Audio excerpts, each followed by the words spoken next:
Bueno, como siempre, pues cualquier duda que vayan teniendo me van preguntando.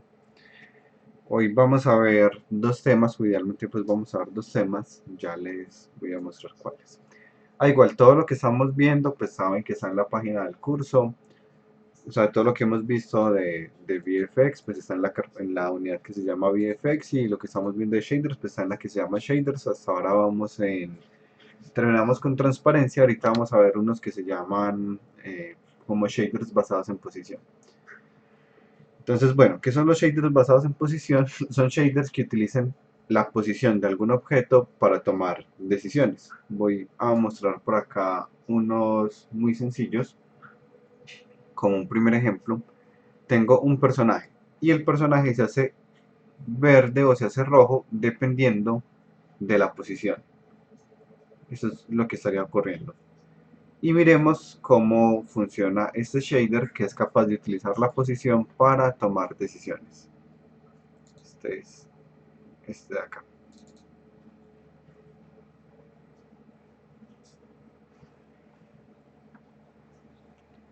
Y miremos entonces que hay otro input, así como pues los inputs que ya hemos visto como World Normal, como View Dir, tenemos otro input que se llama el World Pose.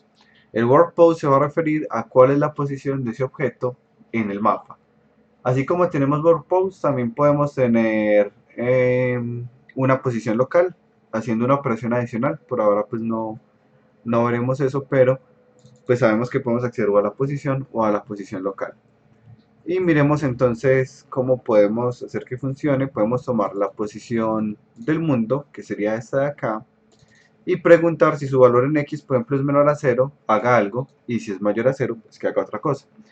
Aquí el ejemplo que se nota pues es obviamente muy sencillo, en el que simplemente estoy pues moviendo el personaje y dependiendo de su cambio de color, pero realmente este tipo de shaders se se presta para demasiadas cosas. Pues voy a ir mostrando varios ejemplos, algunos muy sencillos, otros un poquito más avanzados, no todos hechos por mí. Este es otro muy sencillo.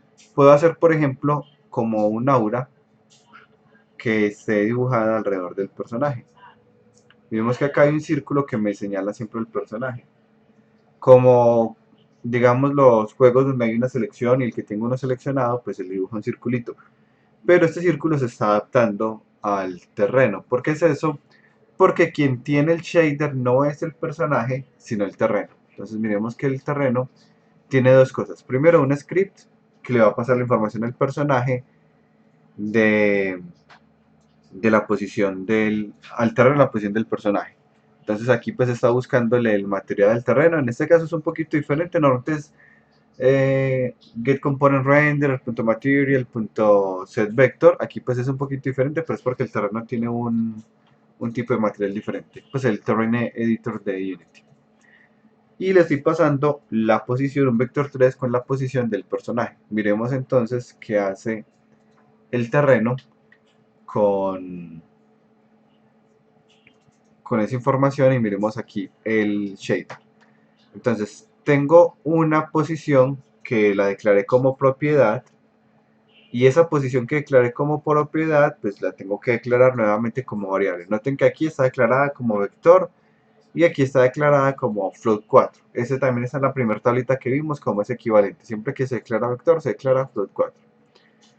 Luego acá vamos a calcular la distancia con la función distance. Esta es una función propia de DCG. También van a encontrar el equivalente en HLCG, HLCL y GLCL, donde se recibe esa misma posición y se le calcula la distancia respecto a la posición del mundo del mismo, pues del terreno. Y si se cumple que está entre una distancia y otra, pues se pinta el color rojo. Tiene que ser que esté a más de 1 metro y a menos de 1,2 metros. Así es que se está formando como esa figura tipo como un cilindro o una dona 2D. No sé cuál será como el equivalente aquí, fácil de explicar. Cuando miramos esta distancia, él realmente está haciendo esto por cada píxel, y como lo está haciendo por cada píxel, pues van a haber píxeles que cumplen con el valor y otros píxeles que no cumplen con el valor. Y así es que logramos este tipo de efectos. Tenemos...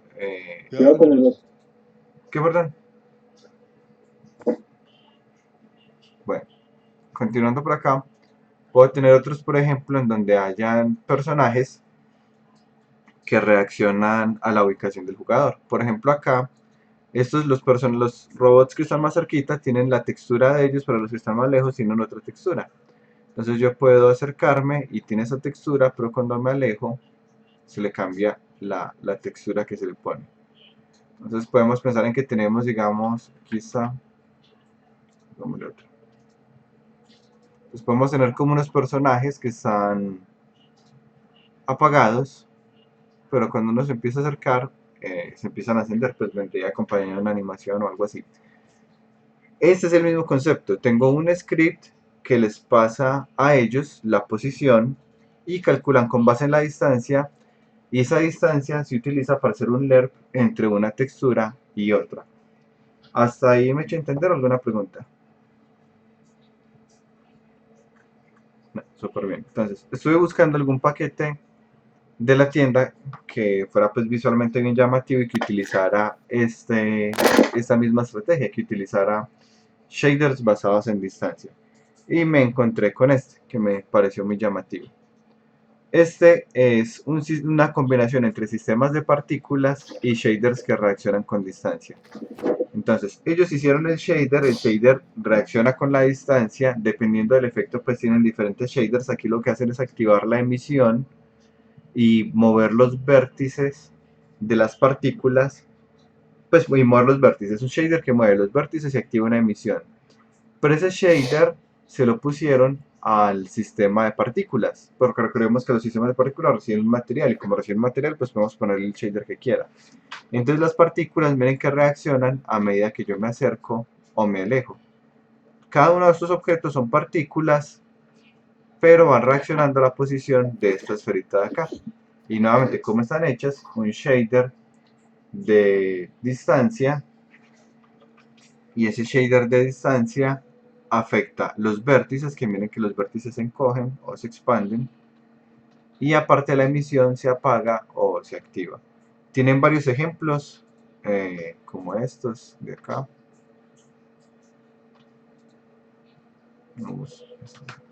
Este que reacciona como conectando un puente, este pareciera que se hunden unas mallas en el piso.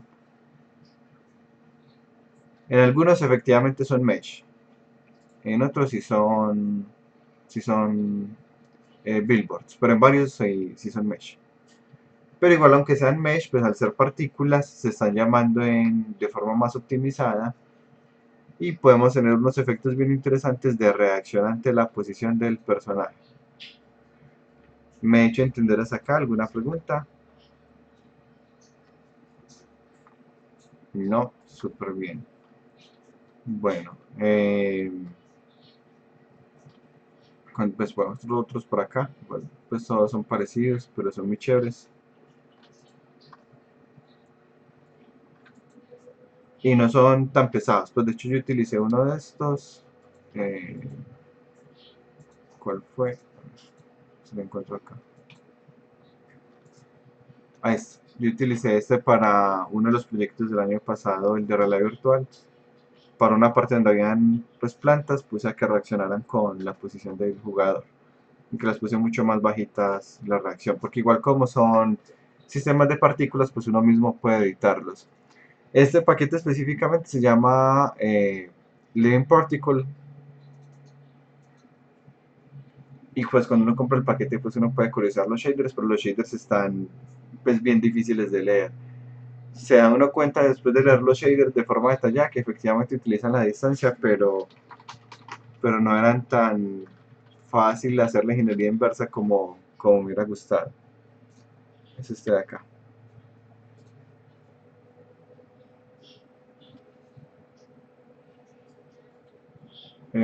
Respondiendo a la pregunta de Ana, manchas de sangre en la UI. eh,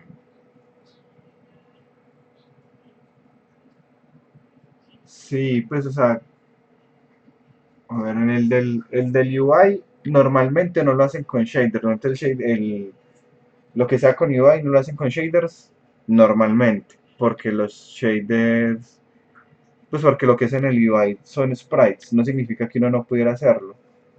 Pero uno sí podría hacerle, por ejemplo, al UI un shader propio para hacerle un lerp entre dos texturas, sino que normalmente como los UI funcionan con sprite y los sprites ya tienen sus propios componentes como un sprite render que ya le permite uno cambiar de sprites, creería yo que lo más fácil cuando sea UI es cambiar de sprites, tener un sprite de la barra de vida, por ejemplo, estando bien y otro sprite, pues sprites diferentes y hacerles una animación. Pensaría yo que es lo más fácil a todo lo que sea UI. O bueno, este de acá es el paquete. Inclusive tiene unos que reaccionan con el audio, son chéveres. Y está pues muy optimizado. Ahora continuando por acá y cerrando este. Miremos otros ejemplos que utilizaban proyectos. Este, por ejemplo, también es basado en posición, pero en el eje Y. Este es como un escenario en donde quería difuminar todo lo que estuviera hacia adentro, como para dar la impresión de que esto fuera muy alto. Entonces cualquier objeto pues que yo pongo va a verse más difuminado, pues como de este color o menos, dependiendo de la altura que tenga. Y puedo seleccionar cualquier objeto eh, y a medida que lo muevo, pues efectivamente se va a ver afectado por este de acá. En este tengo otro shader, este es de vértices, a ver si no le he hecho daños al proyecto. Y es así, está sin el animator que le pasó al personaje. Imagino que fue que le quité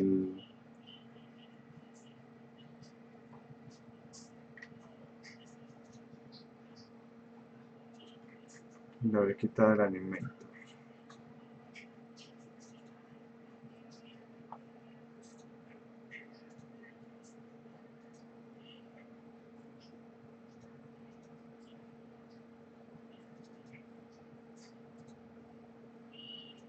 Mm,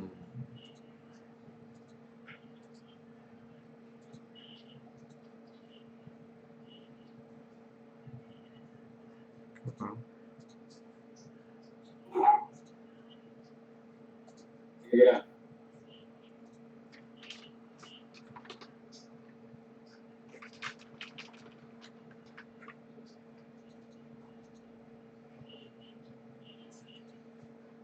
Eso es para la animación, pero bueno, aquí está el efecto. Es el de transición de un personaje a otro. Luego lo reviso bien. Bueno, estos son basados en altura. Y tengo otro basados en altura. Este lo utilizamos para unos proyectos del año pasado para AYC, que fue unos, pues como freelance que hicimos a través de UP Virtual para una empresa de energía. Y los objetos, pues parte de las, digamos, del game mechanic del jugador era que pueda construir unos objetos. Entonces para eso hicimos este shader que está acá y este es basado en distancia también. Entonces miremos que es como si el objeto no existiera. Este objeto de acá, quito los gizmos, como si el objeto no existiera, pero cuando uno empezaba a mover, a construir, lo que pasaba es que este slider se empezaba a mover y efectivamente pues el edificio empezaba a construirse. Aparte pues venía acompañado del sistema de partículas, pero bueno, ahí se nota cómo es la construcción. Este lo hicimos con varios, creo que con la torre de transmisión, no me acuerdo si también lo hicimos, pero sí lo hicimos pues con varios objetos que tenían, así que está el de building y lo mismo. Entonces tengo esta torre de transmisión acá y lo mismo, se destruía, se construía en el caso de esta y se destruía la anterior. O sea, aquí hay dos torres en la misma posición, una vieja que uno tenía que destruir y salía pues como estos sistemas de partículas que eran, no, este no, de,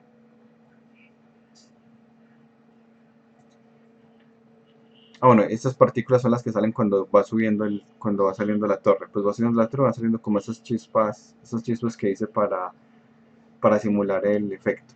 Y cuando uno va construyendo, cuando uno va destruyendo, pues va saliendo estas partículas acá, como de destrucción. Que eso de hecho las hizo David, un estudiante. Y bueno, como vieron aquí se reacciona pues con la distancia. Entonces hay varios usos que tienen los shaders de distancia, pues de hecho acá también lo estamos usando para lo mismo, difuminar los edificios y que parezca que son demasiado altos. Lo tengo, digamos, el personaje por acá.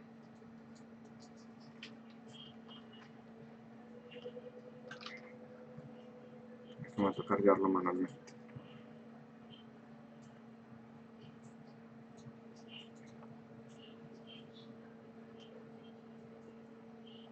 Acá está el personaje y se tiene como un difuminado, como si los edificios se estuvieran difuminando hacia adentro, y es lo mismo, es una textura, pero la textura va cambiando respecto a la altura, lo mismo que los bordes de todas estas partes del mapa, todas tienen el mismo shader que hace que se esté difuminando hacia adentro. Pero en cambio aquí le quito lo de las manos, que tiene las manos estiradas, y les muestro otro efecto. Este ya se los había mostrado igual, pues ya lo había postado en el canal de... Este no está hecho con shader de distancia, este sí es una colisión que se detecta y se activa el portal. Pero si miran aquí el portal, este fue hecho pues con sistema de partículas, nada raro pues o nada que no hayamos visto. Es un sistema de partículas con velocidad orbital, calculé la velocidad de modo que efectivamente a la distancia que empezaron esas partículas llegaran hasta el centro del portal. Y en el portal hay una partícula que va girando con un velocity over lifetime y tiene pues esta textura que da este efecto como si fuera un portal efectivamente. Y cuando me alejo pues se apagan los efectos. Ah, bueno, y también tiene una luz azul ahí en la mitad, solo que está muy bajita. Continuando por acá, creo que este no tiene otro shader de distancia, creo que solo tenía este de los edificios. Este lo puedo ir cerrando. Y ya voy a pasar a otro tema, pues el mismo tema pero diferente, de estos shaders por distancia. Pues aquí ya vimos los ejemplos básicos que eran utilizando el in.workPose y bueno, y la posición y calcular distancias. En la mayoría de casos que vieron de ejemplos que hice yo mismo, pues utilicé fue el in.workPose.y o la posición local a través de una operación. Lo que quiero que veamos ahorita, pues aquí igual está la presentación donde se explica lo del workPose, es cómo se hace un shader para un sprite, pero voy a aprovechar y voy a hacer para un sprite, voy a hacer un shader basado en distancia. Como hasta ahora pues no habíamos trabajado shaders que se basen en un sprite, esto va a ser un poquito enredado, porque cuando trabajamos con sprites no podríamos hacerlo a través del Shader Lab, o al menos no comúnmente. El Shader Lab es como esta plantilla que hemos utilizado todo este tiempo, que es una plantilla que nos da Unity, donde Unity tiene el Surf, el Light, el Vertex, y se van conectando. Cuando queremos hacerlo, debemos hacerlo de forma nativa. Y de forma nativa, pues es un poco más enredado, pero bueno, pues la idea es que vamos aclarando todas las dudas que tengan y, y ya pues pueden seguir estudiando el tema, pero pues mientras más dudas resolvamos hoy, mucho mejor. Primero, en los shaders nativos, por ejemplo, para los de los sprites, vamos a encontrar unos parámetros. El primer parámetro que me interesa que veamos es un parámetro que se llama cool. Entonces, cuando nosotros tenemos el cool, vamos a indicar cuáles caras son renderizadas y cuáles no. Esto aplica tanto para shaders nativos como para Shader Lab. Es decir, en el Shader Lab ustedes también pueden poner ese parámetro que se llama cool. Y pueden poner cool off o cool back o cool front. O cool on también, pues cualquiera de las dos. Entonces, ¿qué significa esto? ¿Cuáles caras van a ser renderizadas? Entonces, si yo pongo, por ejemplo, cool back significa que solo se va a renderizar la cara de atrás. Cool front solo se va a renderizar la cara de adelante. Como pasaba en algunos shaders que hacía, perdón, algunos sistemas de partículas que hacíamos, que me decían, ah, profe, pero la partícula no se ve cuando se gira. Y yo les decía así, miren que en el material de partícula hay una opción de renderizar ambas caras. Internamente lo que hace eso es venir al shader y modificar ese parámetro que se llama cool. Entonces, cool off nos renderiza ambas caras, mientras que cool back solo la cara de atrás y cool front la cara de adelante. Si queremos hacer un shader para sprites, lo normal es que esté cool en off. Y uno piensa, pero ¿para qué voy a renderizar la cara de atrás de un sprite? Pero normalmente cuando uno gira un personaje, normalmente lo que uno hace, pues cuando un personaje va para la derecha, está mirando pues para un lado, pero cuando el personaje va para la izquierda, lo que uno hace normalmente es girar el personaje, hacerle un flip. Y si yo le hago un flip y solo tengo cool front, se va a ver transparente, no se va a ver nada del shader. Entonces aquí cool off. Ya saben que igual esa es una optimización interesante para algunos objetos que no necesitan que se rendericen ambas caras, le pueden poner solo el cool front, por ejemplo. Continuando por acá, hay otra propiedad que se llama lighting. Vamos a utilizar unas luces. En nuestro caso del sprite no vamos a utilizar luces. ZGride lo que nos permite es forzar la profundidad, que fue lo que vimos para el de transparencia, para que no se le vieran como dentro de los ojos. Entonces con ZGride off le decimos que no necesita que tenga pues información en la cámara de profundidad. Hay otro parámetro que se llama fog. Este también de hecho está en los shaders, en el shader lab, y aquí pues voy a desactivarlo. Aquí el tipo de blend, hay varios tipos de blend para diferentes resultados. Ahorita se los muestro con un shader estos tipos de blend. Luego necesitamos crear unas estructuras. Nuevamente pues yo sé que es un poquito enredado porque no habíamos hecho shaders nativos. Aquí en las notas del curso encuentran un GitHub donde está pues como un shader base de sprite, que es el que pueden utilizar como base para editarlos. Es el mismo shader de Unity, pues no es un shader diferente. Acá tenemos dos estructuras. Estas estructuras que vamos a declarar son las que nos van a decir qué información vamos a tener disponible. Entonces, dependiendo de lo que escribamos acá, nosotros vamos a poder guardar más o menos información. Entonces aquí en el AppData, por ejemplo, estoy diciendo, esto es una estructura que se llama AppData que tiene información de los vértices, del color y de la coordenada de textura, siendo los vértices un float 4, el color un float 4 y las coordenadas de textura son float 2. Y voy a crear otra estructura que se llama vertex to fragment, o sea, esta es la estructura que me va a permitir compartir la información entre los vértices y los píxeles, que va a tener la información de los vértices, del color y de la coordenada de texturas. Pues miremos que son súper parecidos pues entre ellos. En esta estructura de acá no se está utilizando el input todavía de la... Pues no se está utilizando todavía la posición global. Cuando pensamos en estas estructuras es un poco parecido a lo que hacemos con el input dentro de Unity cuando le decimos viewDir, worldPose, worldNormal. Son unas estructuras que se están declarando. Es más o menos como eso. Solo que aquí pues solo tengo las estructuras básicas. Estas son las mínimas.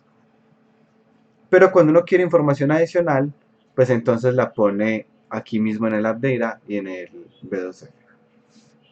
Específicamente así, yo podría decirle, yo podría aquí declarar otro diferente en el AppData que se llame TextCourt1 y en el B2F, pues en el Vertex to Fragment, crear una variable que se llame WordPose y que sea guardada en el TextCourt1. ¿Cuántos TextCourt puedo crear? Puedo crear dos TextCourt, perdón, puedo crear hasta 4 TextCourt dependiendo del tipo de plataforma. Digamos, asumamos por ahora por defecto que todas las plataformas soportan 4 datos adicionales, aparte de los que tiene la estructura básica. Esta estructura básica tiene esa información y yo puedo crear TextCourt 1, TextCourt 2, TextCourt 3. No, esto es pues hablando en términos generales. Hay consolas que no soportaban esto, pues por ejemplo habían consolas en donde una de las innovaciones fue, sí, en el Play 3 ya soportamos cuatro tipos de TextCourt, mientras que en el Play 3, por ejemplo, solo se soportaban dos, lo mismo en el Xbox. Bueno, pues esto ya es un poco más propio de cada consola, es un tema, digamos, difícil, pero ya dependiendo de si uno efectivamente está dedicado al mundo de las consolas, pues uno tendrá que estar actualizado sobre los shaders que soportan. Porque pues web no soporta todo tipo de shaders, mobile no soporta todo tipo de shaders, las consolas lo mismo. Entonces ya dependiendo de lo que uno esté, pues como de la industria en la que uno esté trabajando, pues tendrá que estar enterado de un lado o de otro. Entonces acá tenemos la modificación que acabo de hacer. Esa modificación fue crear en esta estructura B2F el WordPose y decirle que lo guarde en este TextCourt1, que ya sabemos que esto simplemente es como decir, pensemos en que estos fueran como espacios de memoria que ya tienen unos nombres, como si fuera un enum o un diccionario de espacios de memoria, y le estoy diciendo que lo guarde en el 1. Acá entonces pongo un ejemplo de cómo se vería este de acá. Entonces ya sabemos que en el B2F, pues en el Vertex to Fragment, puedo declarar un World Pose que es TextCort 1. Luego acá viene, este es el shader nativo viene dividido en dos partes, vértices y fragment. No es tampoco tan diferente a lo que hemos hecho, pero nosotros hasta ahora hemos hecho todo en el surf, pero el surf realmente es como un fragment.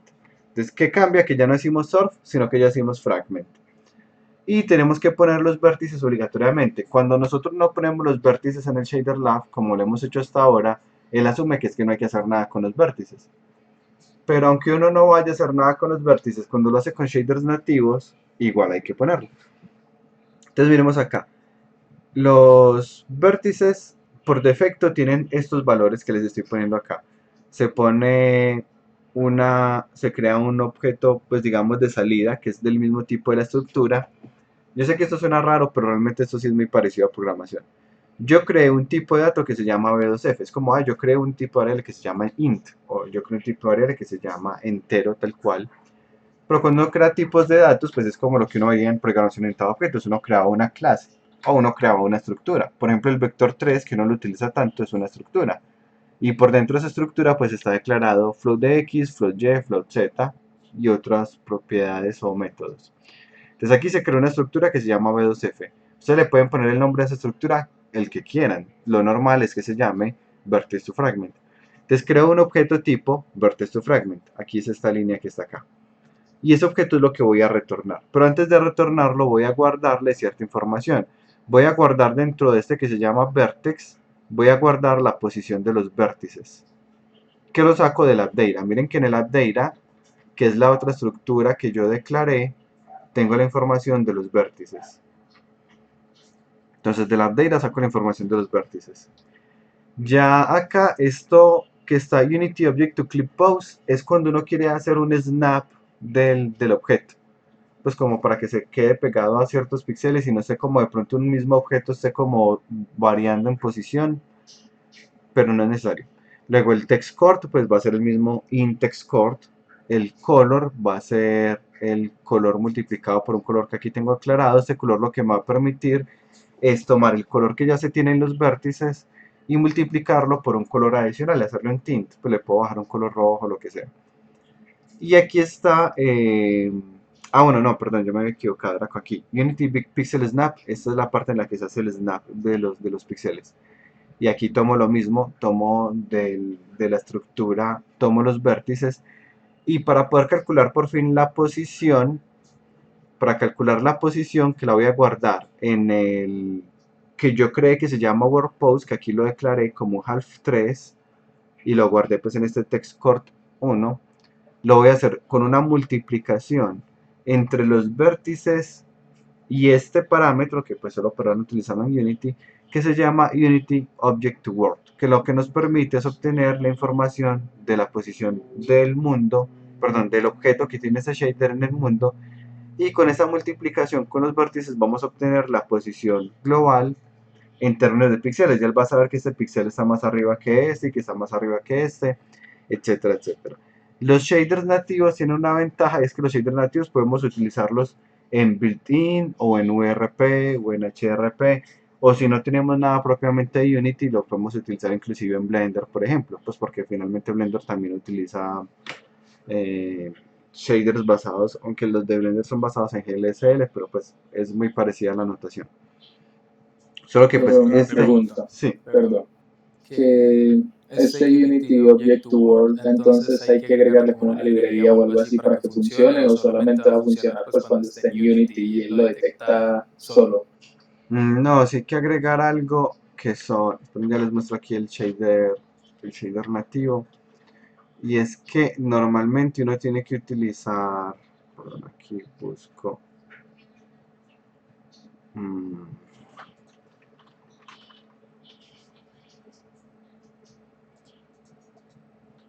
aquí está, este es el include que uno utiliza para Unity, Ah, ok. unitycg.cginc, y son ya un montón de opciones útiles pues para uno no empezar como desde cero todo, que le permiten a uno conectar fácilmente el, el motor con, con el shader de uno. Es esta propiedad de acá. Entonces obviamente pues no les va a funcionar en Blender este de acá. El resto pues sí, sí es muy nativo. Vale. Este pues, shader de acá es como el que yo estoy partiendo. Entonces si miran acá, pues de hecho aquí el cambio que yo le hice al shader nativo es que le declaré aquí el world pose como vieron. A ese world pose como vieron, pues lo que hice fue calcularlo acá mismo en esta parte de la propiedad. Aquí la diferencia con este shader es que miren que él tiene un condicional que él dice, ah, usted quiere ponerle el pixel snap, sí, entonces hágalo, si no, pues no lo haga. Y él tiene aquí entonces una propiedad que es la de pixel snap, que es un booleano. Bueno, pues es un toggle, solo que lo pone aquí como un float, pero es un toggle, entonces funciona como un booleano. Pero bueno, estos shaders nativos, como le digo, es un poquito más enredado, pero bueno, nos permite hacer cosas como estas de acá. Entonces, sí, aquí es donde estábamos, perdón. Entonces, continuando acá, ya tengo la posición del personaje y aquí en el fragment, ¿qué voy a hacer? Que recibo como parámetro una estructura tipo vertex to fragment, que es esta misma acá. Nuevamente, le pueden poner el nombre que quieran, pero el nombre que le pongan acá, se lo ponen acá, se lo ponen acá y pues se lo ponen acá. Y acá entonces le estoy diciendo, este sí es normal, text2D, ya lo hemos utilizado, que me permite mapear una textura a un objeto utilizando un mapa V. Aquí se utilizaría in.textCoord, no utilizamos el V que creábamos nosotros, sino que se utiliza directamente este textCoord. De hecho, si notamos acá, que yo sé o sea, yo entiendo que esto es difícil, pero le toca uno hacer pues como sus propios ejercicios para irlo entendiendo. Cuando estamos guardando la posición del mapa, es como si estuviéramos utilizando otra información que podía estar en el modelo. Es decir, uno en el modelo podría tener dos mapas a su vez, por ejemplo. Uno en un modelo podría exportarlo con cuatro mapas a su vez. Pero hasta ahí llega el límite. Si yo le exporto un modelo con cinco mapas a su vez, ya no me va a funcionar, porque el objeto puede máximo almacenar cuatro, digamos, mapas o informaciones dentro de él que el shader pueda interpretar. Nosotros podríamos tener un objeto con dos UVs, un UV normal para ponerle la textura y un segundo UV que vamos a utilizar para reaccionar de alguna forma con un shader. Pero asimismo, pues podríamos no utilizar un segundo mapa UV, pero sabemos que tenemos esa capacidad de almacenar información y que vamos a guardar ahí. Vamos a guardar ahí, por ejemplo, la información de ese objeto respecto al mundo. Entonces pensemos como que cada vértice tiene la información de qué píxel va ahí. Ese es el mapa V. O yo puedo decirle a cada vértice en qué posición está el mundo. Entonces le digo al vértice, usted respecto al mundo está en la posición 0,1,10, por ejemplo. Y asimismo, pues podemos guardar más información. Bueno, ya entonces le hago aquí el texto-D entre la textura principal y el mapa V. Lo multiplico por el color, pues esto es normal de los sprites que uno pueda como ponerles algún tinte.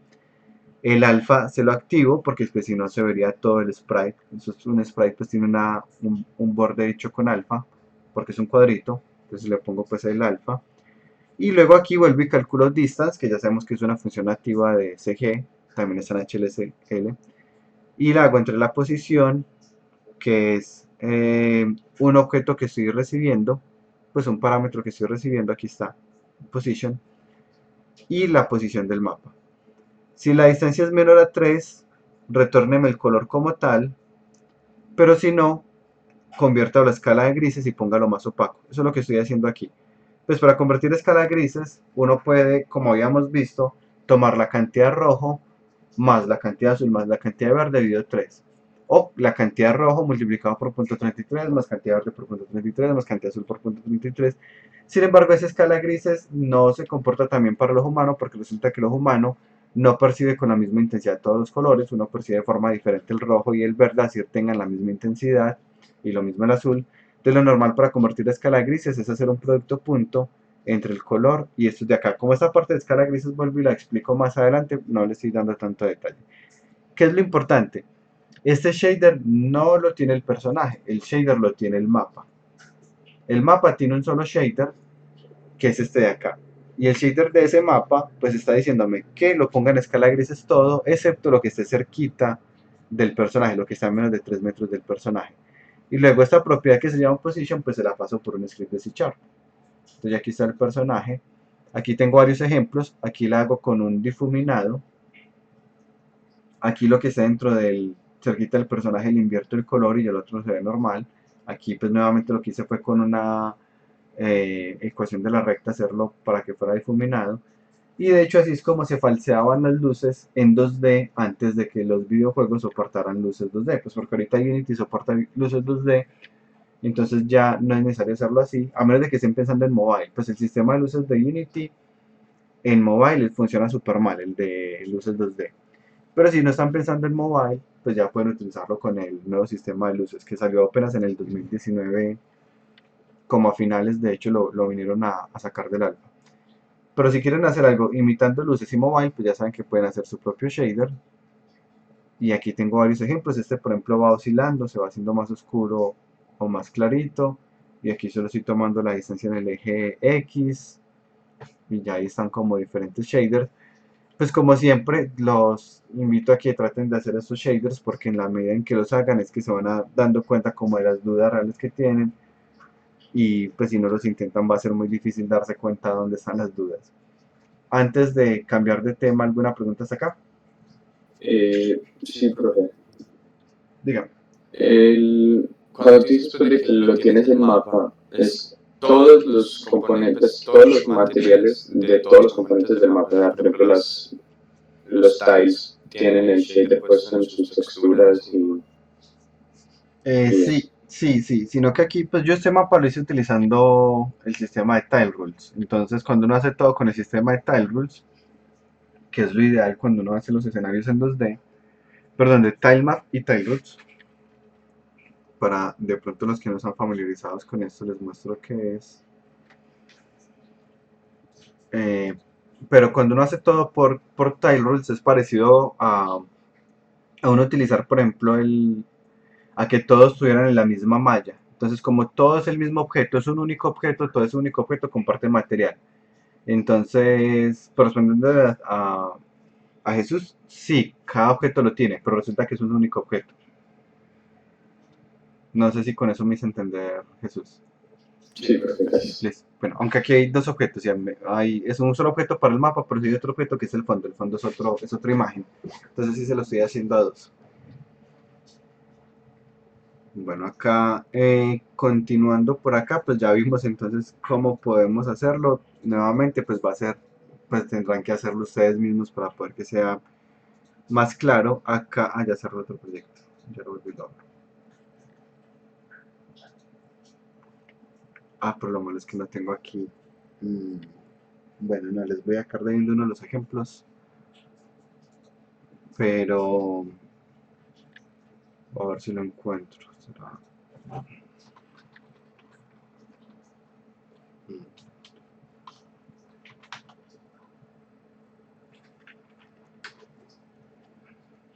Es que hay un shader donde se explica muy bien,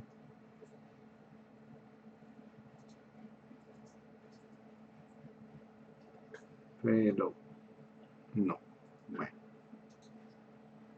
por ahora les quedo viendo ese. Voy a cerrar acá. No puedo, listo. Voy a mirar si esto ya cargó. Ahora sí. Los que no están familiarizados con el sistema pues de tilemaps. Tilemaps es que uno puede tener una paleta. Pues aquí en 2D uno puede tener algo. Yo tengo aquí ya un layout para eso. Que es este de acá. Entonces uno puede tener una paleta y uno con la paleta pues selecciona cuál es la capa en la que va a dibujar. Vamos por acá una parte más vacía. Y aquí entonces uno puede empezar a dibujar, digamos con este, ¿cierto? Con este, así. Bueno, el hecho es que todo lo que yo dibuje con esto tiene la ventaja de que me va a quedar en un único objeto. Y aparte, pues la ventaja es que yo puedo crear un sistema de reglas como acá, entonces cuando uno crea un sistema de reglas ya se va poniendo automáticamente el sprite que uno necesita. Y entonces hacer mapas se vuelve muchísimo más sencillo, porque pues simplemente empiezo a dibujar y ya, y es que aquí quiero, no sé, una cueva, entonces digo, hago una cueva acá, quizá combinar con otro que es como de castillo, lo mismo, pues empiezo a dibujar y ya. Y aquí voy a hacer, no sé, un puente por acá, y bueno, Aquí tengo otras, por ejemplo, aleatorias. Estos son pilares, pero son aleatorios. Miren que algunas tienen grietas, otros no. O unos con animaciones. Esto tiene animación, entonces lo dibujo acá y va a tener animación de agua. Normalmente se trabajarían en capas diferentes para que no pase pues que estoy borrando aquí el de acá, o puedo hacer por ejemplo aquí un puente. Lo mismo, ya tengo un sistema de reglas del puente y lo puedo hacer del tamaño que quiera. Y como les decía, pues el de agua va a tener su animación, o shaded, o unos aleatorios para que salgan diferentes flores, etcétera, etcétera. La ventaja de utilizar este sistema, como les digo, es que tenemos la posibilidad de que todos están en un mismo objeto, entonces todos pueden tener el mismo material, pues todos de hecho tienen obligatoriamente el mismo material. Y como tienen el mismo material, pero yo sé que yo puedo crear mi propio material, pues le hago mi propio shader para que reaccione de alguna forma al personaje. Y puedo hacer lo mismo que vemos ahorita con el sistema Living Particles. Puedo hacer un escenario que reaccione al personaje. Podría ser que, no sé, se va haciendo transparente después de que yo paso de él, o va tomando el color cuando yo me acerco, pero el resto siempre está en escala grises. Bueno, ya dependiendo de la jugabilidad y de la imaginación de ustedes, pues simplemente no tienen que guardar. Ya ustedes pues verán cuál es como la mejor opción. Continuando por acá, esto no es, continuando por acá, vamos a ver ahora algo que son los modelos de luz. Antes de pasar a los modelos de luz, ¿hay alguna duda que tengan del shader de posición global? No, bueno, como siempre, Profe, yo tengo sí. una duda, pero pues esto fue una duda que me quedó de el ejercicio pasado, pero pues como ya vamos a pasar de shaders, Ujú. entonces pues para preguntarle ahí una vez. Que resulta que haciendo el ejercicio me decía, pues yo puse ahí varios mapas UVs, o sea, yo hice como el ejercicio todo en un solo shader y pues los tres ejercicios. Y entonces queriendo ponerle como varias texturas, pues para hacer las máscaras, me decía como que me había pasado de 10 texturas o algo así, que ya no podía más, pues que ya como que se sobrecargaba o yo no sé. Entonces pues sí, para preguntar como que, pues cómo es eso, cómo funciona, que uno tiene un máximo de texturas que puede poner o de cálculos con texturas que puede hacer o eso que... Ya, es eso de lo que les estaba hablando. Hay un límite. O sea, cuando uno crea aquí, estos ya son otros los normalitos, pues cuando uno ve aquí el input y uno declara V textura, y digamos que esa es la que voy a utilizar acá. Pero yo quisiera tener, digamos, acá, imagino que el problema estuvo acá que puso otro y otro y otro y otro. O no fue así, hijos. Sí, Listo. sí, Entonces sí, pasa señor. lo que les decía ahorita. Él tiene una capacidad de almacenar máximo cuatro, puede trabajar con cuatro mapas UVs por shader. Si uno quiere Ah, utilizar más de cuatro, lo que pasa es que le empieza a sacrificar donde podía almacenar información. Por ejemplo, nosotros pues vimos que podemos utilizar aquí uno que se llama BuildDir, otros que se llaman WordPose o WordNormal. Si yo toda la información me la gasto en VS, ya no puedo utilizar esos otros porque él no tuvo espacio en memoria para almacenarlos. Entonces lo ideal es que mm, tratemos de mantener máximo cuatro datos acá, pero tienen que ser más de cuatro, porque yo sé que yo utilizaba más de cuatro. Debo estar con información muy vieja. Yo sé que cuatro soportaban las consolas, si no estoy mal, de la generación de por el lado del PlayStation 3 o 4, pero no recuerdo justo ahorita. No sé el computador cuántas pueda almacenar, pero efectivamente hay un límite de información que podemos tener. Y ya sabemos que no solo es eso, sino que cada vez que yo declaro, por ejemplo, aquí un float 3, como lo hicimos en la clase pasada y utilizamos el de Word Normal, ya me gasté una. Entonces aquí yo utilizo también el de BuildDir, me gasté otra, y utilizo el de WordPose, me gasté otra. Por eso digo que deben ser más de cuatro, porque yo creo que aparte de eso yo igual podría declarar otra acá, pero puedo estar confundido, no sé si aquí ya me gasté todas. Debe ser que son más de cuatro, pero no sé, José, si se acuerda cuando le sacó el límite, ¿cuántos llevaba? profe, yo en ese momento tenía como dos, seis, por ahí siete, más o menos. Entonces de pronto sí es que el límite ya no es 4, sino que de pronto sí es por los lados de 7 quizás. Entonces habría que probar cuántos puedo meter acá hasta que él me diga como, ay no, ya no me cabe más información en el shader.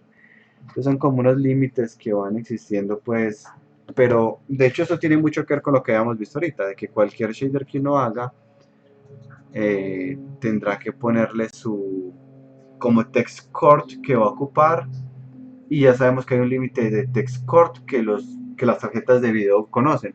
Es decir, las tarjetas de video saben que tienen que buscar text core 0, text core 1, text core 2, y algunas dirán, hasta aquí busco yo ya no sigo buscando. Otras sí seguirán text core 3, text core 4, text core 5. Ya son pues como limitaciones un poco de hardware, diferencias entre los fabricantes, optimizaciones que ellos hacen, etcétera, etcétera. Por ejemplo, hay celulares que no soportan los shaders stencil, otros que sí. Los navegadores en general no soportan todo tipo de shader, entonces toca conocer cuidadoso como cuáles shaders usa y cuáles no. Bueno, pero no sé, José, si ahí queda un poco más claro de qué es el límite de cuántos text core puedo almacenar.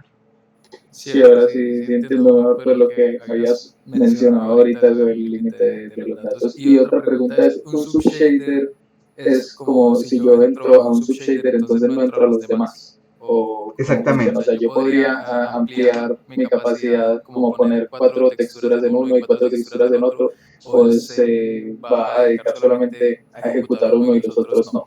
Exacto, sí, es como si fueran caminos. Uno tiene un camino, o se va por un camino o se va por otro.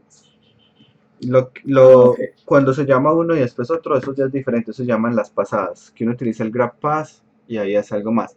Digamos en este shader, por ejemplo, el de acá, este tiene dos pasadas. Es una primera pasada en donde se hace la detección de bordes y el cálculo de los colores. Y tengo otra segunda pasada en el shader que es para hacer un difuminado donde hayan bordes, que es como un anti-aliasing hecho a mano. Porque cuando no lo ponía, ese difuminado, pues de hecho aquí pueden notar que los bordes, sobre todo aquí en el del cambio del azul y el verde, este borde está difuminado. Aquí se nota que estos tienen varios píxeles hechos en el borde. Originalmente cuando lo tenía en una sola pasada, se veía el borde muy brusco, porque era como borde, borde, y se veían unas escalitas, pues que es lo que uno llama el efecto pues, de encierro. Y no me gusta Como el pues cómo se ve. muñeco que está todo pixelado en Eso, los bordes. y de hecho es eso, porque los bordes entonces estoy aplicando un difuminado para que se difumine. Miren que aquí, por ejemplo, este borde se ve un poquito rojo por el personaje y un poquito azul del borde. Aquí lo mismo, este borde es un poquito verde, un poquito negro, aquí un poquito azul y un poquito negro. Que uno dirá, uy, se ve muy raro, pero es porque cuando uno pone la cámara que es, pues ya no se nota raro. Y si uno no lo hubiera puesto, ahí sí se notaría el diente de sierra. Ese lo hice con una pasada, pero eso es diferente. Eso es un grab pass que se toma lo que ya había antes en el cálculo y hago otra pasada adicional. Pero es diferente al tema de los subshaders. Ok, listo, profe, gracias. Listo. Continuando por acá. Eh, estábamos. Ah, bueno, no, sí, ya iba a pasar de tema. Entonces, este tema de modelos de luz, voy a empezar explicando un poco de este y mostrar unos modelos custom. Es relativamente corto. Para entender primero los modelos de luz, debemos entender primero cómo funciona Unity. Unity funciona con un sistema que se llama PBR o Physically Based Render. Esto lo introdujeron en Unity 5, es decir, Unity no siempre fue así. Sin embargo, pues PBR es algo que ha sido muy popular en la industria desde hace muchos años. Se quería lograr desde hace mucho, como no era físicamente posible, lo que se hacía era que se falseaba este Physically Based Render. Sin embargo, a medida que las tarjetas de video fueron evolucionando, que la tecnología en sí fue evolucionando, se volvió viable tener realmente algo que fuera Physically Based Render. Para el Physically Based Render, ya cada motor pues tomará sus decisiones. Les cuento un poco sobre las que tomó como el Unity en particular, aunque pues Unreal funciona similar. Aquí está, que es PBR. Si miramos, podemos tener un skybox, unos objetos, y esos objetos reaccionan ante ese skybox de diferentes formas, pues reflejan la luz, reflejan de hecho parte del skybox, hay partes que reflejan más que otras, hay partes que no reflejan la luz, otras que sí. Entonces, esto lo que significa es como la aproximación de la ciencia, bueno, del computer graphics, del CG, que busca renderizar de forma más precisa o más realista el mundo. Entonces, digamos que esto siempre tiene un apunte muy claro, es que cuando uno utiliza PBR es porque uno quiere simular el mundo, uno quiere ser realista. Vamos a entender primero entonces cómo fue las decisiones que tomaron. Lo primero es que ellos tomaron una decisión y decir, vamos a hacer una aproximación. Los objetos pueden ser conductores o los objetos pueden ser dieléctricos. Cuando un objeto es conductor es más metálico o un objeto pues un dieléctrico es lo contrario, no es metálico. Entonces mientras el objeto sea más metálico, como lo podemos ver acá, va a verse más brillante y menos metálico va a verse menos brillante y va a reflejar más o va a reflejar menos. Cuando hablamos de un material 100% metálico, pues estaríamos hablando de un espejo. De hecho, pues como es un espejo es un vidrio con una pintura que le ponen, digamos, metálica, pues una pintura especial que tiene una propiedad reflectiva muy alta. Pero si pensamos en una olla que esté bien, pues como pulida, uno se ve en la olla, pero es por esto de acá, pues porque tiene una propiedad metálica muy alta. Y al revés, pues hacia la izquierda vamos a tener una menos metálica. Algo importante es que en la naturaleza no existen objetos que sean en los 100% y en el 0%. Inclusive si miramos, por ejemplo, la madera está por este lado, el plástico medio brillante está por acá está el acero y pues por acá estaría un espejo perfecto, que pues no es que exista un espejo perfecto. Ya miremos acá entonces con este parámetro de metallic, ¿qué podemos hacer? Y es que vamos a tener varios mapas en el standard shader. De hecho, por eso el standard shader cuando uno lo crea viene por defecto con metallic, con emission, con otros que ya no recuerdo justo ahorita, porque pues efectivamente es lo que hace el que el PBR sea PBR. Entonces tenemos el albedo, que son los colores del escudo, por ejemplo, los colores en sí. Metallic, que es un mapa donde es blanco, va a reflejar más. Miremos que aquí, por ejemplo, en esta partecita, en este borde, refleja más aquí donde está, perdón, este borde de acá, es este de acá. En esta esferita, como medio esfera de acá, que está más blanca, refleja más. Y bueno, hay unas partes donde reflejan menos, como acá, que es porque es madera. Como vemos, no es tan cero, porque efectivamente pues no refleja cero. Y aparte de la capa de metallic, tenemos otra capa que se llama smoothness. Y es qué tan pulido está ese metal. Para qué tan pulido está ese metal, aquí pues Unity tiene ya su propia imagen que me parece muy chévere. Entonces pues la utilizo esta misma. Bueno, de hecho aquí están pues unas tablas bien interesantes de cómo son los diferentes materiales. Grass, brick, dónde estarían ubicados, non-metals en qué rango van, metales en qué rango van. Mm, pero la parte de smoothness, que es cómo se refleja,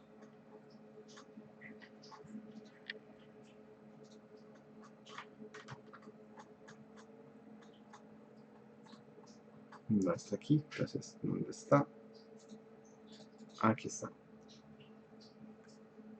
Entonces veamos cómo funciona el parámetro smoothness. Ya vimos que podemos decir un objeto es metálico o no metálico. Ya habíamos dicho eso, ¿cierto? Y metálico es que refleja más y no metálico es que refleja menos. Pero aparte nosotros podemos tener un metal pulido, eso es un smoothness en 1, o un metal rugoso, eso es smoothness en 0. ¿Qué pasa con un metal pulido? Pues llega el rayo de luz, pega en la superficie del metal y rebota.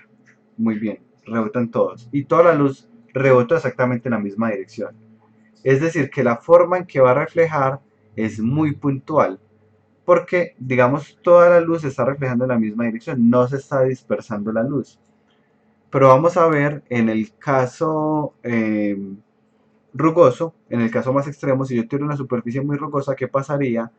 Que la luz pega y rebota por un lado, la luz pega para que rebota por otro lado, o rebota por otro lado. Y efectivamente la forma en que refleja la luz va a ser mucho más difuminada. Entonces, estos de hecho, aquí, pues como para la aclaración, todos tienen la misma cantidad de metallic, pero pueden tener smoothness diferentes, y dependiendo de esos smoothness diferentes van a reflejar de una forma u otra. Ese hecho lo podemos notar creando simplemente aquí una esfera cualquiera y ponerle el material por defecto de Unity. Miremos acá. Aquí está metálica, pero aquí es un metal muy rugoso, un metal más pulido, más pulido, más pulido, muy pulido. Cuando está muy pulido, efectivamente se logra reflejar de forma perfecta el skybox porque todo va en la misma dirección. Pues de hecho podría funcionar como un espejo, solo que uno tendría que crear aquí como ese sistema de, se me escapa el nombre justo ahorita, Reflection Probe, para poder que reflejara el personaje. Pues utilizar un sistema de cámaras o así, pero bueno, pues aquí vemos esto de acá. Entonces, lo que ocurre con esto es que estamos simulando con ese mapa. Negro significa va a reflejar de forma muy rugosa y blanco va a significar refleja de forma muy lisa. Cuando pensamos en esto, pues se comporta como la naturaleza. Si uno tiene, por ejemplo, no sé, una bola de cañón o algo así como, pensemos como viejo, como ya con cierta porosidad, pues efectivamente no refleja muy pulido. Pero si uno tiene un balín nuevecito, pero recién comprado, que toda la superficie es muy plana, todavía no se ha desgastado, va a reflejar súper bien. A medida que uno utiliza el balín, pues digamos como las balineras de las bicicletas, recién empiezan por los balines están súper pulidos, pero luego uno los saca y los balines están súper ya desgastados por el movimiento y efectivamente se nota porque la luz la reflejan diferente, porque tienen ciertos desgastes, pero bueno, pues es como el comportamiento real del mundo. Y acá cuando miramos ese mapa de smoothness, aquí por ejemplo refleja muy mal, es muy carrasposo esta parte de acá del escudo, mientras que si miramos la parte de adelante, que es esta de acá, refleja mucho mejor la luz, pues la refleja de forma más concentrada. Entonces ya sabemos que con eso pues podemos lograr esta clase de efectos de acá. Ahora la pregunta es, ¿qué pasa cuando yo no quiero un tipo de renderizado cuando yo quiero un tipo renderizado que no sea realista? Entonces el problema con el PBR, Physical Based Render, en modelos no realistas es que se ve raro, se ve como si no consideran bien. Si miramos como este escenario, con esta luz uno podría decir que no se ve tan chévere como a uno le gustaría que se viera. Entonces, ¿qué pasa? ¿Tengo que utilizar obligatoriamente el modelo de luz de Unity? No, uno puede crear su propio modelo de luz. Entonces aquí estoy explicando como el paso a paso para uno crear su propio modelo de luz. Otro lo estoy haciendo con el Shader Lab. Entonces vamos a crear aquí, en el CG Program, en el Pragma, uno siempre pone Surface y el nombre de la función donde tiene el fragment, que es aquí pues la que llamamos Surf. Luego sigue el modelo de luz. Yo puedo ponerle aquí en el espacio, luego Example. Y entonces ya él va a buscar un modelo de luz que se llama Example.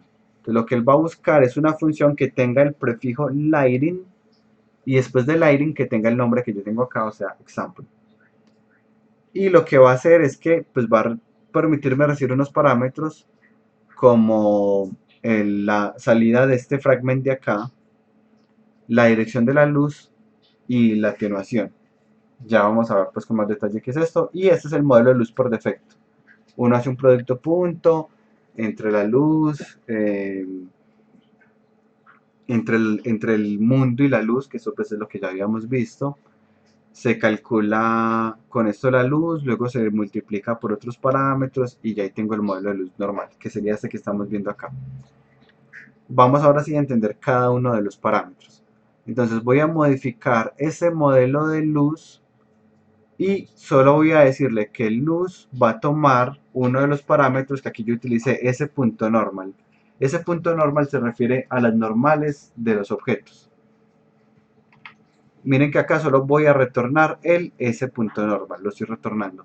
Entonces, ¿qué pasa? Que estoy mirando las normales de todos los objetos del escenario en el modelo de luz. Como esto tiene una normal para arriba, pues me da un color verde, porque ya sabemos que para arriba es 0, 1, 0, que sería lo mismo que 0 en rojo, 1 en verde, 0 en azul. Las partes que tienen como un poquito de diagonal, pues me van a dar más moradas o azules estas de acá, y rojo las que tengan más fuerza en el eje X. Esos son las normales. Ahora miremos el otro parámetro. El otro parámetro se llamaba Light Dir. Entonces Light Dir lo estoy retornando acá en el modelo de luz y se ve así. ¿Por qué se ve de esta forma? Porque puse una luz radial y esa luz radial pues que es un punto de luz, entonces para allá tiene un vector que va hacia la derecha, por acá tiene un vector que viene hacia el frente y se va a ver de esta forma. Si yo utilizara un light dir, pues un directional light, entonces sería todo el mismo color, pues porque todos los vectores van en la misma dirección. Luego lo que voy a hacer es un producto punto entre este de acá y este de acá. Cuando la dirección de la luz y el vector del mapa coinciden es porque la luz le está llegando directamente y debe ser más iluminado, que es esta parte que habíamos visto ya antes. Entonces, si el vector de luz y el vector del objeto coinciden, me va a dar la máxima luz posible, mientras que si son perpendiculares me va a dar un 0. Entonces ya este sería el resultado. Ahí ya tengo el resultado de hacer el producto punto entre las normales y la dirección de la luz. Las partes que se vean negras es pues porque efectivamente no les está llegando luz, pero aún se ve muy raro porque no tiene sombra. Si miramos, no hay ninguna sombra proyectada sobre el mapa. Resulta que el parámetro que me permite dibujar sombras es ese otro que les mencioné que se llamaba Aten. Aten tiene la información de las sombras. De hecho aquí solo estoy renderizando las sombras. Y ya cuando yo multiplico este resultado por solo las sombras, tengo ese resultado de acá. Ya que me falta multiplicarlo por la salida del fragment que hicimos, que es este de acá. El S.albedo, que lo estoy mostrando aquí, solo el S.albedo contiene la información del resultado del shader que hicimos aquí en el fragment. O sea, todo lo que hagamos aquí en este surf lo podemos tomar como resultado en el modelo de luz. El orden es, primero se llaman los vértices, luego el fragment, luego el modelo de luz. Entonces, como él ya tiene acceso a esto, lo puedo renderizar. De hecho, aquí le estoy diciendo el modelo de luz que solo me renderice lo que pasó en el fragment. ¿Y qué pasó? Que no hay luz. De hecho, se nota pues muy caricaturesco porque muchos programas para niños que buscan simplificar o algunos juegos que buscan simplificar no utilizan luces y por eso se ven así. Ahí no estoy utilizando luces. Este es simplemente el resultado, sí. Este shader sería de cámara o de luz. No, esto es de luz. Todo esto que estamos haciendo aquí es de luz.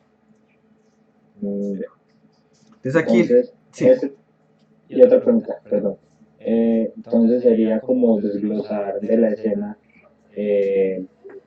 como en la misma producción y en only y sumarlos. Eso sí, exacto. Es como uno multiplicar el onlit, multiplicarlo por el cálculo de las luces que llevábamos. Entonces este que es onlit lo multiplico y ahora sí me va a dar el normal. La ventaja con esto de uno hacer sus propios modelos es que puede hacer lo que uno quiera básicamente. Yo puedo decir, voy a tener un modelo de luz para la ciudad y un modelo de luz diferente para un carro, para resaltarlo. O es más, yo puedo hacer que un objeto reaccione al revés de la luz. Mientras haya luz se vuelva oscuro y donde esté bien oscuro se alumbre. Porque puedo pues uno menos el modelo de luz para ese objeto. Y hacer un juego en donde el personaje de alguna forma pues tiene que ver con la luz pero reacciona al revés. Aquí hay pues como siempre ejercicios que les dejo opcionales. Hay uno que se llama Half Lambert. Fue desarrollado por Valve. Y fue hecho pensando en juegos donde estuviera uno en una cueva, en donde se iba a ver todo muy oscuro. Entonces ellos dijeron, no, ¿qué tal si no tomamos solo la luz, el cálculo del producto punto, sino que tomamos solo el producto punto influye un 50% y el personaje tiene siempre un 50% fijo? Pero aparte le aplicamos una raíz para hacerlo. Bueno, aquí lo tengo igual explicado en palabras, pues aquí está cómo funciona. Otro, por ejemplo, donde todo lo que sea azul no se ve afectado por la luz o bueno, lo que uno quiera. Aquí igual tengo una ciudad que es esta de acá, donde tengo dos modelos de luz. Este modelo de luz de la parte verde es uno y el modelo de luz que está aquí es otro. Entonces voy a decirle a este modelo de luz, que es este que tengo acá abierto, se los quiero mostrar pues como para mirar aquí.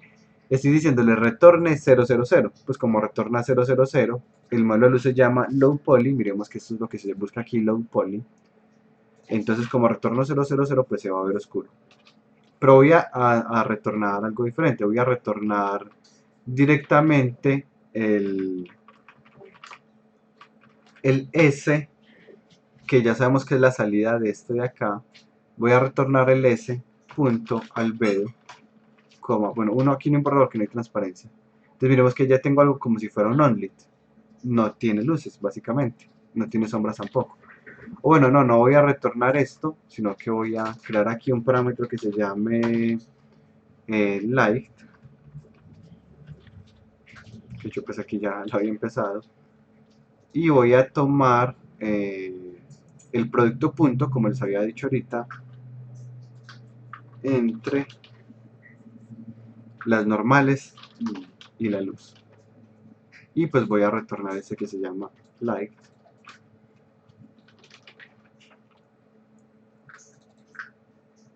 Aquí se me fue la mano con un palito.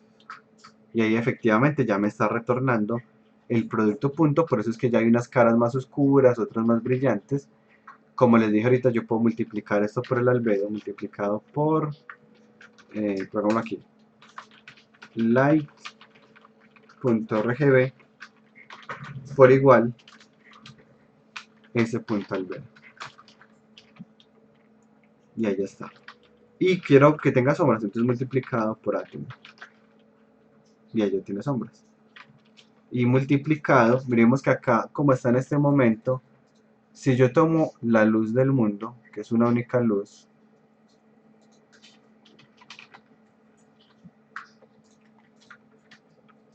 y la pongo, digamos, roja o morada, miren que aquí, esto efectivamente se pintó de morado, pero esto no. Porque está ignorando el color de la luz, porque me falta otro parámetro, y ese otro parámetro se llama Light Color 0. Y ahora sí, no está ignorando el color de la luz. Yo le puedo poner aquí cualquier color a la luz y no lo va a ignorar. Pero si no le pongo este parámetro, pues sí, simplemente lo va a ignorar. Este es como el modelo de luz más básico, se llama Lambert. Ya en el momento en que yo quiera personalizarlo, sí, dígame. Ese shader está puesto en cada uno de los materiales, ¿cierto? No es algo que se le ponga al mundo, pues, como tal. Sí, lo tiene cada uno de los materiales, exacto. Listo. Okay. Ya aquí, entonces yo podría decir lo que les decía, yo puedo calcular el inverso. O sea, yo por ejemplo podría hacer aquí, voy a hacer que ese es un half.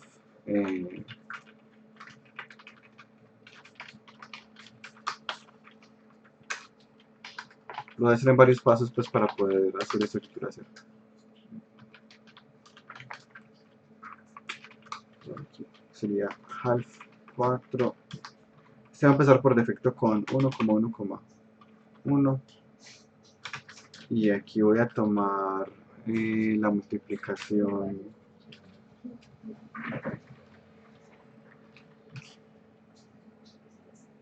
Pues ahí no hay que cambiar nada. Listo. Lo que voy a hacer es que voy a invertir el producto punto. Cuando invierto el producto punto, entonces ¿qué pasa? Que las zonas donde les está llegando la luz directamente se ven más oscuras y la zona donde no está llegando la luz, pues de hecho se ve más brillante. Se nota el cambio de esta zona con esta zona. Si yo efectivamente pues muevo la luz, aquí con el si yo muevo la luz, noten que están variando diferente esta zona a la otra zona porque tienen modelos de luz pues completamente diferentes. Aquí se está invirtiendo. O yo puedo decirle, no, donde normalmente había sombra, yo quiero que sea oscuro y donde hay sombra quiero que sea brillante. Entonces invierto aquí las sombras.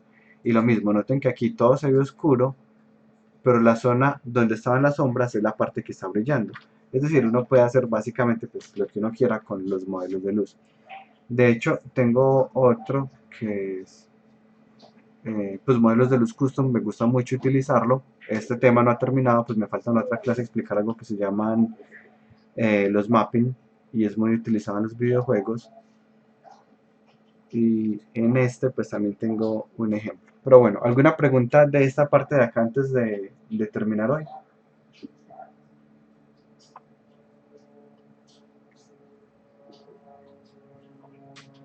No, súper bien. Igual pues el tema de modelos de luz lo retomo en la próxima clase, pero para hacer algo diferente que es la parte como un poco más toon, llamaría uno.